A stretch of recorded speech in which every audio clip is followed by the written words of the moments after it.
பேர் கோபால். நான் எனக்கு எங்கள் ஊரில் என்னை கூப்பிடுறது எல்லாம் கோபால்னு தான் கூப்பிடுவாங்க. இது என்ன செய்தின்னு எனக்கு புரியல. என் பேர் கோபால், எங்கள் ஊரில் எல்லாரும் என்னை கோபால்னு கூப்பிடுவாங்க அப்படின்னா? இங்கே சென்னை வந்த பிறகு தான் எனக்கு கவிதை கோபால்னு ஒரு பேர் வந்துச்சு. அந்த பேர் எப்படி வந்தது அப்படின்னா, நான் கொரோனாவுக்கு முன்னாடி ஒரு கவிதை ஒன்று விட்டேன். அந்த கவிதை கிட்டத்தட்ட 10 மில்லியனுக்கு மேலே அது 2 நாளில் போயிடுச்சு. இந்த கவிதை 10 மில்லியன் 1 கோடி பேரா? என்ன கவிதை அது? என்னை காதலித்து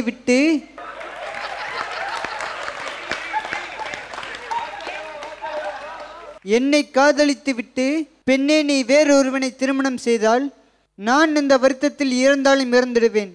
நான் இறந்த பின்பு நீ என் கல்யாணம் வந்து அழுதாலும் திடீரென இறந்துடுவேன்.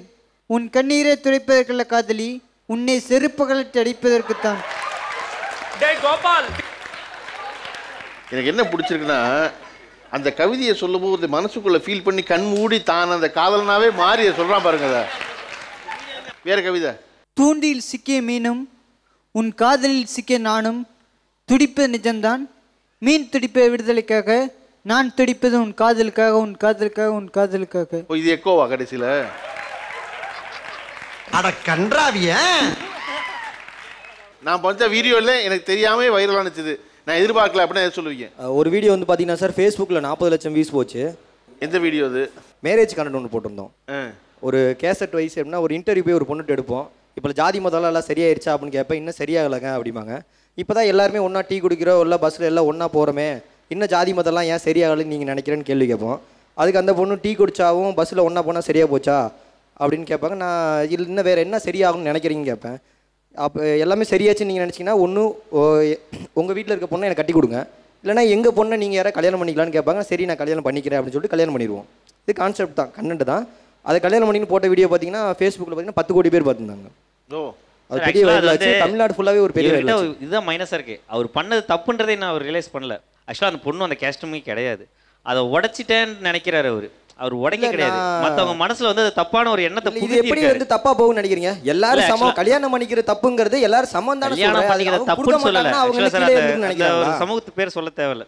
எவ்வளவு பெரிய ஆளா இருந்தாலும், எவ்வளவு பெரிய கோடீஸ்வரனா இருந்தாலுமே அவங்களுக்குள்ளாரே தான் கொடுத்து மாத்திப்பாங்க. அது அவங்களோட கட்டளைக்கு உட்பட்டது. அதை ஒரு உடைச்சிட்டு தான் நினைக்கிறாரு. உடைக்கவே கிடையாது. அவங்கள அசிங்கப்படுத்திட்டாரு. அதுதான் உண்மை. அந்த சமூகத்துக்கு அந்த கட்டளைன்னு ஒரு வார்த்தை சொல்றீங்க இல்லையா? யாரு சொன்னா அந்த கட்டளை? சார் அவங்களே சொன்னது. அவங்களே ஒரு வீடியோல சொல்லியிருக்காங்க, நாங்க எவ்வளவு பெரிய ஆளா இருந்தாலும் எங்களுக்குள்ள கொடுத்து மாத்திக்க மாட்டோம். சோ எங்களுக்கான ஒரு ஆதார் கார்டு கூட எங்களுக்கு கிடைக்கல. இப்படி ஒரு வீடியோ போட்டா நாங்க எங்களுக்கு கொடுத்துருவீங்களா? இந்த வீடியோல எனக்கு என்ன நடந்துச்சு? அவர் பண்றது நியூஸ் சேனல் கிடையாது, அது ஃபிக்ஷன் தான். Okay okay. ஒரு சினிமா எடுக்கிறோம் இல்லையா? சினிமா எடுத்து அது புரட்சிகரமா கருத்து சொல்றீங்களா? மாறிடுமா என்ன? மாறாது இல்ல. ஒரு சில இடத்துல மாறுதில்ல சார். அப்படி மாறுதில்ல. ஃபிக்ஷன் தானது. ஆமாங்க சார். அது ஒரு பெரிய இயக்குனர், பெரிய நிறுவனம், பெரிய நடிகர்கள் நடிச்சா அது சரி. ஆனா இங்க ஊர்ல இருந்து வந்த ஒருத்தன் அதை ஃபிக்ஷனா நினைச்சு அதை செஞ்சா அதெல்லாம் மாறவே முடியாது. சமூகத்துக்கு மாறவே முடியாதுன்னு சொல்ல சார். சொல்ற விதம் ஒன்று இருக்குல்ல, மாற முடியாது சார். இப்போ நாம ஒரு விஷயம் பண்றோம், நம்ம ஒரு படம் பண்றோம்னா அதுக்கான ஒரு வரைமுறைன்னு ஒன்று வச்சிருக்கோம். சோ இத பண்ணா வரைமுறை மீறி என்ன பண்ணிட்டாரு? என்ன பண்ணாரு அவரே கேளுங்களேன். நீங்க சொல்லுங்களேன். நீங்க தான் குற்றச்சாட்டியே. நீங்க என்ன? சரி சார், ஓகே சார். அவங்க கல்யாணம் பண்றேன்னு சொல்லிட்டாங்கல்ல, கல்யாணம் முடிஞ்சில்ல. அவர் உண்மையிலேயே கல்யாணம் பண்ணிட்டாரா? பண்ணல. கரெக்ட்டுங்களா? அதை அந்த பொண்ணை வீட்டை விட்டு துரத்திட்டாங்க. நாங்க போயிட்டு ஜாமான் வாங்கி தரோம், அவங்களுக்கு கறி விருந்து வைக்கிறோம். ஸோ இது சுத்தி இருக்கிறவங்களோட மனசை ஒருவேளை இது நடந்திருக்குமா? இந்த உலகத்தில் சாதியை ஒழிப்பதற்கு 100 அறவே கிட்டத்தனமான யோசனை இருக்கு. சாதியை ஒழிக்கணுங்கிறது நல்ல எண்ணமா இருக்கலாம். ஆனா அதை போல அவனுக்கு தெரிஞ்ச ஒண்ணு அவன் பண்றான். அது எப்படி நீங்க உடனே நாங்கெல்லாம் பண்ணா சரி, நீ பண்ணா அது தப்புன்னு சொல்வது என்பது சரியில்லைன்னு தான் நினைக்கிறேன். ஏன்னா நீங்க ஒன்று சொல்றீங்கல்ல, கீழே என்ன டேக்லைன் போட்டாங்க நீங்க அறியாமல் இத்தனை வீடியோ ஹிட் ஆனதுன்னு சொல்றீங்க. இதெல்லாம் நீங்க எதிர்பார்க்காத வீடியோ ஹிட் ஆகுது. ஒரு வீடியோ ஹிட் ஆகிறதுக்கு நீங்க என்னெல்லாம் செய்யறீங்க? நான் எங்க ஊர் ஸ்லாங்ல நிறைய வீடியோஸ் போடுவேன். உங்க ஊர் இது? கன்னியாகுமரி. சரி. அங்க எனக்கு தெரியாம வைரலான ஒரு வீடியோ என்னன்னா, சக்கப்பழ வீடியோ ஒன்று, இன்னொன்று புருக்கு சக்க வீடியோ. என்ன பண்ணீங்க? சும்மா தான் வேலிக்கரையில் நினைச்சு ஹாய் ஹலோ வணக்கம், நாங்கள் இப்போ பார்க்க போகிறது என்னன்னா, எங்கள் ஊரில் புருக்கு சக்க, இதை நீங்கள் பைனாப்பிள்னு சொல்லுவீங்க, ஆனால் நாங்கள் எங்கள் ஊரில் புருக்கு சக்கன்னு சொல்லுவோம், வேலி ஓரத்தில் நிற்கும் அப்படின்னு. இந்த வீடியோ அப்லோட் பண்ணும்போது எனக்கு என்னன்னே தெரில. திடீர்னு நான் டிக்டாக் திறந்து பார்க்குறேன், 5 மில்லியன் வியூஸில் இருக்குது வித்தின் 2 நாளில். என்னாலே நம்ப முடியலை. அப்படி ஒரு வைரல் ஆச்சு. அதுக்கப்புறம் எங்களோட ஸ்லாங் தெரிய வந்துச்சு. அப்புறம் இப்போ நான் நிறைய வீடியோஸ் போட்டுட்டே இருக்கேன். இப்போ என்ன பண்ணுறீங்க? என்ன வீடியோ போடுறீங்க? இப்போ நீங்கள் சப்ஜெக்ட் வீடியோ போடுவேன். இவங்கெல்லாம் ஒரு அளவு சப்ஜெக்ட் வீடியோ பார்த்தாங்களான்னு கேளுங்க. ஏன்னா இவங்களாம் பார்க்க மாட்டாங்க. ஏன்னா அவங்களுக்கு அது தேவை கிடையாது. அவங்க எத்தனை கல்யாணம் பண்ணுறாங்க, இவன் எந்த இதை போய் பார்க்க போகிறான், அதுதான் அவங்களோட வேலை. அவர் டான்ஸரை நான் பார்த்துருக்கேன். நானும் டான்ஸர் தான். ஸோ அவர் ஆடுற டான்ஸ் வந்து அவர் சப்ஜெக்டாக போட மாட்டேங்கிறார். என்னமோ ஹாய் ஹலோ ஃப்ரெண்ட்ஸ் அவ்வளோதான், சார் அப்படி முடிஞ்சிருது. அவர் டான்ஸர்னு சொன்னார்ல, எனக்கு ஈக்குவலாக கிளாசிக்கல் ஆட சொல்லுங்க பார்க்கலாம். அதே மாதிரி நீங்கள் என் ஸ்டைலில் ஆடணும். நான் ஒரே ஸ்டெப் தான் போடுவேன். நான் உங்களை சொல்லலையே கிளாசிக்கல். நீங்கள் சாரி ஒரு வெளியே கேட்குறாரு சொன்னீங்க. அவர் சொல்கிறாரு லாஜிக் ரொம்ப பிடிச்சிருக்கு. அவர் ஒரு பொழுதும் உங்களை கமெண்ட் அடிக்கவே இல்லை.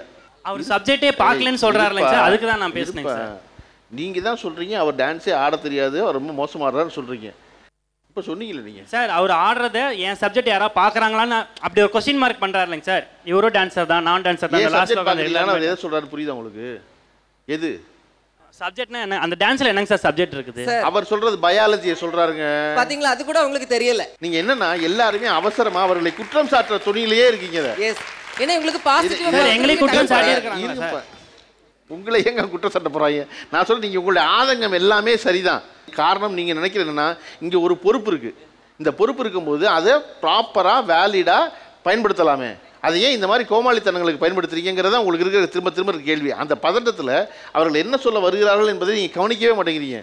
இப்போ முதல்ல இப்போ கூப்பிட்டுட்டீங்க, அவர் டான்ஸ் ஆட வரேன்டார், வாங்க நீங்கள் அந்த டான்ஸ் ஆடி பார்த்துருவோம்.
பிரதர், நீங்கள் ப்ரொஃபஷனல் டான்ஸரா பிரதர்? ஓகே, நல்லா பண்ணியிருக்கீங்க. ஆனால் என்னென்னா, நீங்கள் வந்து உங்களுக்குன்னு ஒரு ஸ்கில்ஸ் இருக்கு இல்லையா? நீங்கள் உங்கள் ஸ்கில்ஸ் அளவுக்கு அவர் நீங்கள் எதிர்பார்க்குறீங்க. பயாலஜி டீச்சர்கிட்ட அவரு சேலஞ்ச் கொடுத்தாரு. இல்ல நான் என்னோட சேலஞ்சை முடிச்சிட்டேன். ஐயோ, நான் அதை சொல்ல. ஓகே, இல்ல சேலஞ்சை விடுங்க பிரதர். இது இல்லப்பா, இது முடிஞ்சிருச்சுப்பா சார். முடிஞ்சிருச்சுங்க சார். அவர் வந்து ஸ்கில்ல கம்பேர் பண்றாரு. இப்ப பாத்தீங்களா, அவங்க ஸ்கில்ல கம்பேர் பண்ண ஆரம்பிச்சிட்டாங்க. இல்ல பிரதர், இருங்கப்பா, ஏதோ சொர்ணமுகி மஞ்சு பார்க்கவே ஆடின மாதிரி இவ்வளவு பேசக்கூடாது. 2 பேர் ஆடினது கிளாசிக்கல் இல்ல. 2 பேர் அதை போல ஒன்று ஆடிங்க. நீங்க ஏதோ ரொம்ப சின்சியரா, நீ உங்க குரு யாரு, எங்க குரு யாரு, நான் எத்தனை வருஷமா ஆடுறேன்னு தெரியுமா, நான் அடவு பிடிச்சேன்னா ஆரம்பிக்க கூடாது. நீங்க அதை பேஷனா, அது வேலையா, டான்ஸை முறைப்படி படித்தவங்க. அவர் பயாலஜி டீச்சர், முறைப்படி படிக்காதவர் முயற்சி பண்ணது என்பது பாராட்டுக்குரியது இல்லையான்னு சொல்ல வர்றாரு. அவ்வளவுதான்.